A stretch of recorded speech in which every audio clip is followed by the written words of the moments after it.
Hey guys, Dr. Ben here, Functional Medicine Centers. Going to talk to you today about viruses and evolution. Very interesting subject. I'll post the article down below that you guys can read about this. But viruses evolve, and this is the really key point that you need to think about anytime you think about mutations, any altered strains, any of these things. Viruses want to survive. Remember, here's the deal with viruses. Viruses need a host to replicate, and so they're not just going to be out in the environment and just replicating and making more viruses. They have to be in somebody to be able to replicate. They get into the cells, and then they're going to replicate and then move on and move on and move on. Viruses' goal is not to kill the host, because that's what they need in order to survive, is a live host that they're going to be able to keep proliferating and creating more and more viruses and spreading out. So they're not really designed to kill the host, but they're designed to be able to replicate and move. So let's get into this. Hey everybody, if you have not already, like or follow our page. We love having you guys on board. Over almost 45,000 followers around the world. Love having you guys. Hey Lori, great to see you. Erla, great to see you as well.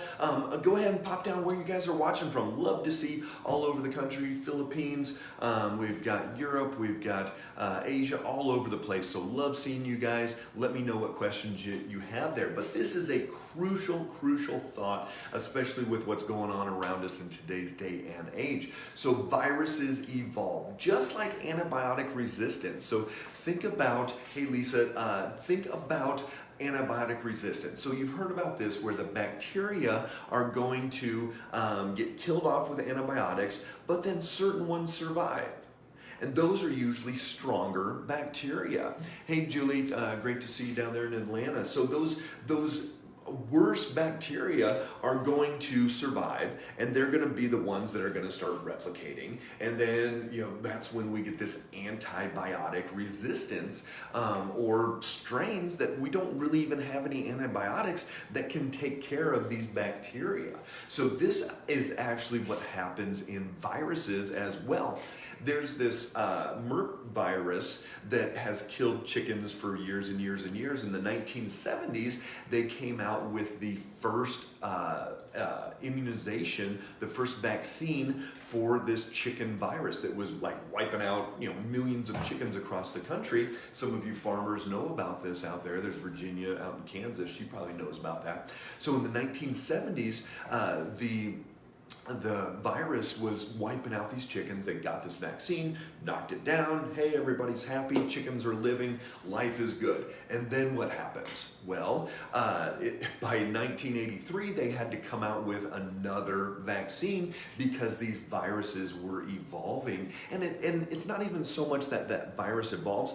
It's natural selection. So natural selection is where you're like, okay, think about, we've got these big windmills now, and certain birds can see them better than others, and they're the ones that can't are going to get hit in that windmill and die, but the ones that can see it and get out of the way of the windmills are going to be the ones that are going to replicate and survive that way. Or squirrels that are faster to get out of the way of cars are the ones that are going to reproduce, and then we'll have faster squirrels. So that's basically what's happening with antibiotic resistance and with viruses as well. So by 1983, they had to come up with another vaccine for this Merck chicken virus that was killing chickens all over, because it started proliferating that way again, and then they had to go down that path.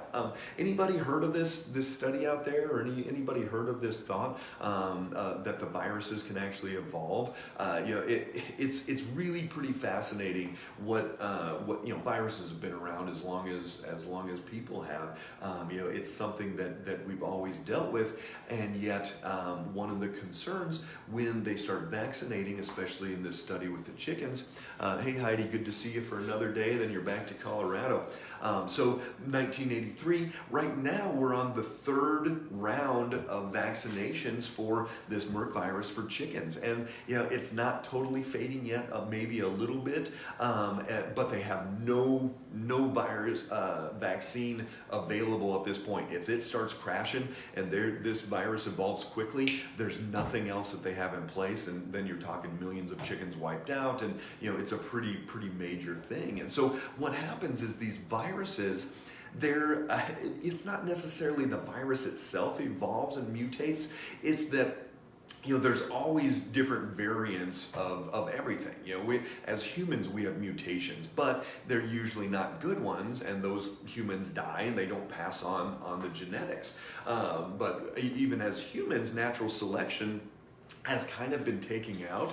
Hey, Susan up in Wyoming, their natural selection has kind of been taken out of humans. So a lot of people that wouldn't have made it 100 or 200 years ago, we were having babies at 24 weeks. We're having babies that have lung issues or defects or whatever, but we're able to save them. Thank God we're able to do that. And yet we're passing on genetics that aren't as good. And so that's one of the reasons why we're seeing this decreasing health and decreasing quality of the human genetic race, which is kind of an interesting thought, just looking at it from pure genetics, not coming from the perspective of, oh, we love that baby. And I've had plenty of patients over the years that were born at 24, 26, 28 weeks, and they're beautiful, functioning, happy, healthy people.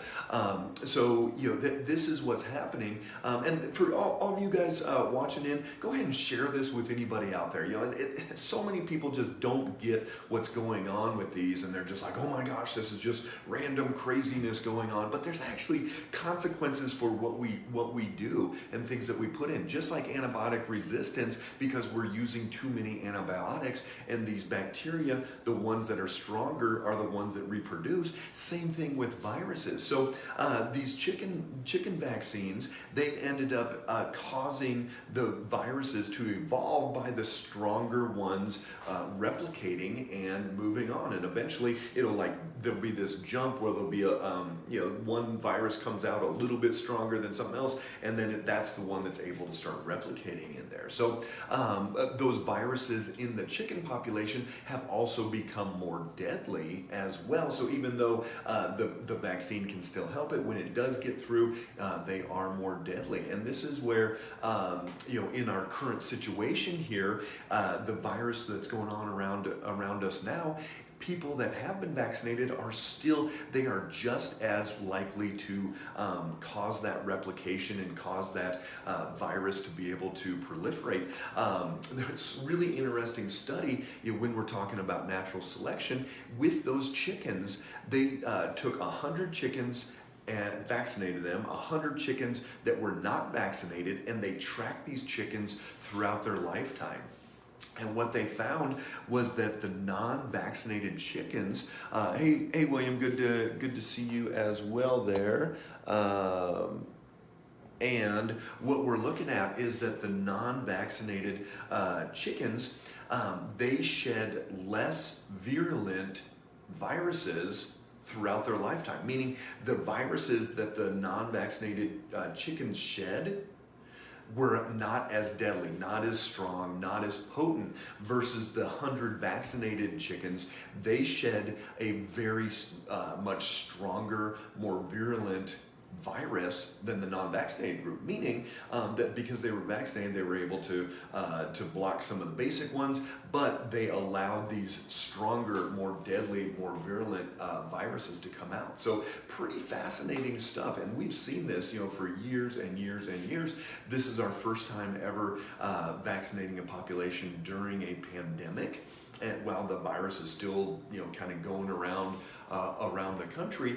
And so that's one of the things that's going to be interesting. We're doing a science experiment right now, and we will see what happens as we go through this. So again, for those of you just jumping on, viruses can evolve, and viruses due to natural selection, especially in this study they did with the chicken population, 1970s, they had their first vaccine and it dropped the virus down, the Merck virus, very quickly. Chickens were surviving, and by 1983 they had to have another virus. They were able to come up with another one, knock down the virus, but then the viruses, the stronger ones survived, and then by now we have our third virus vaccine for the virus that is going around, and there's potential that there's another one coming, and the viruses have become more deadly. So what do you have to do? Well, ultimately, the host is the most important component to this whole conversation.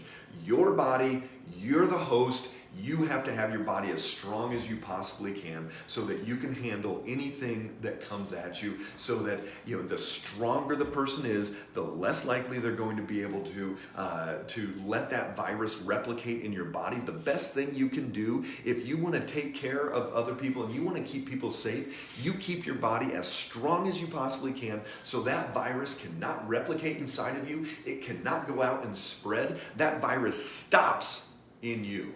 So that's all I've got to say today is just, you know, we're going to evolve, viruses are going to evolve, but you've got to be as strong as you possibly can. So, hey everybody, thanks for watching. Share this with everybody you know. We've got to get the word out. The host is the most important part of this whole puzzle, and that is you. So take care of your temple. Take care, guys.